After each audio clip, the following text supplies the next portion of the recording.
Russia looks dominant on a map. It stretches from Europe to the Pacific. It covers 11 time zones.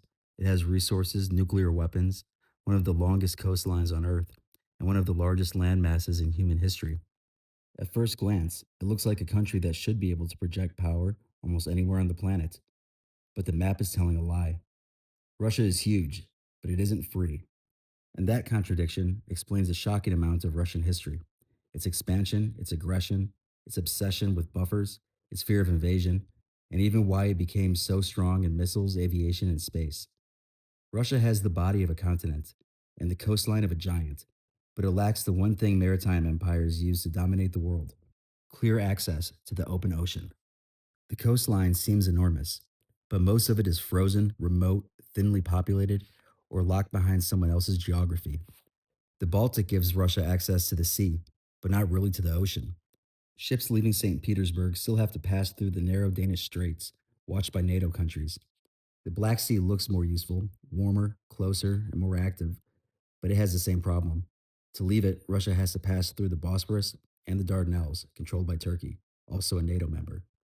And even after that, Russian ships are still inside the Mediterranean, with Gibraltar and Suez sitting further down the chain. The Arctic looks open only if you look at the map too casually.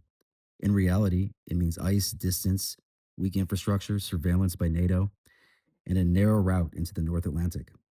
In the Pacific, Russia has Vladivostok, which is far from Russia's population core, far from Moscow, and surrounded by Japan, South Korea, and American power. So Russia has ports, but it does not have the sea freedom that Britain had, or the United States has, or Spain, Portugal, the Netherlands, and France had during the Age of Empire. Those countries use the ocean as a highway. Russia experienced the ocean more as a locked door. That in mind, Russian history starts to look coherent. Peter the Great fought Sweden to reach the Baltic and build St. Petersburg as a window to Europe. That city wasn't just a capital, it was a statement. Russia would force itself into the maritime world, even if geography resisted it. Then Russia fought for the Black Sea, not once, but again and again. Crimea mattered because it pointed to warm water, the Mediterranean, and the wider world. Then Russia moved east across Siberia, not because Siberia was easy to govern or easy to live in, but because land was where Russia could move. Then Russia pushed south into the Caucasus and Central Asia, towards the mountains, the Caspian, Persia, Afghanistan, and the dream of routes that might eventually break towards the Indian Ocean. Same pattern, century after century. If you cannot sail freely outward, you expand over land. But expansion creates a second problem. The more Russia grew, the more frontiers it had to defend. The western frontier was and still is the most dangerous for Russia. There are no Himalayas between Moscow and Europe, no ocean or desert. Much of the approach is flat land.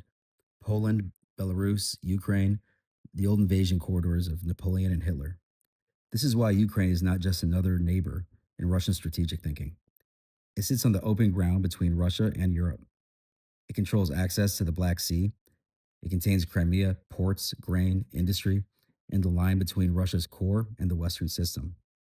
To outsiders, that can look like an imperial nostalgia. Maybe it is a bit, but underneath the nostalgia is real hard geography.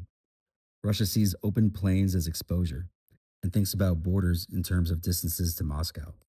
The Caucasus work the same way, but in the south. Chechnya, Georgia, Armenia, and Azerbaijan are not just mountain countries on Russia's southern edge. They are the hard rim between the Black Sea and the Caspian, between Russia, Turkey, Iran, and Central Asia. Whoever controls the passes and pressure points there shape Russia's southern security.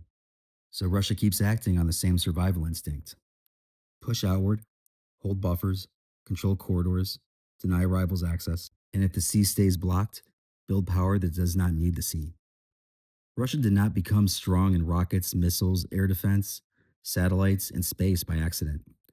These are tools for a country that cannot rely on oceans the way maritime empires can. A missile does not care about the Danish Straits.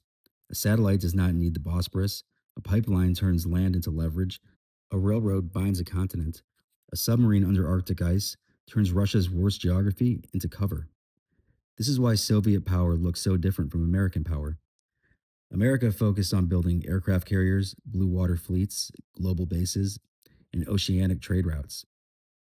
And during the Cold War, that sea power helped box the Soviet Union in. The Soviet Union answered with tanks, rail networks, rockets, nuclear missiles, air defense, and space systems. One power moved mostly across oceans, the other tried to leap over them. That also explains why Russia keeps looking for partners outside the Western Sea system. China, Iran, India, Syria, parts of Africa, the BRICS alliance, energy deals, arms deals, and continental alignments.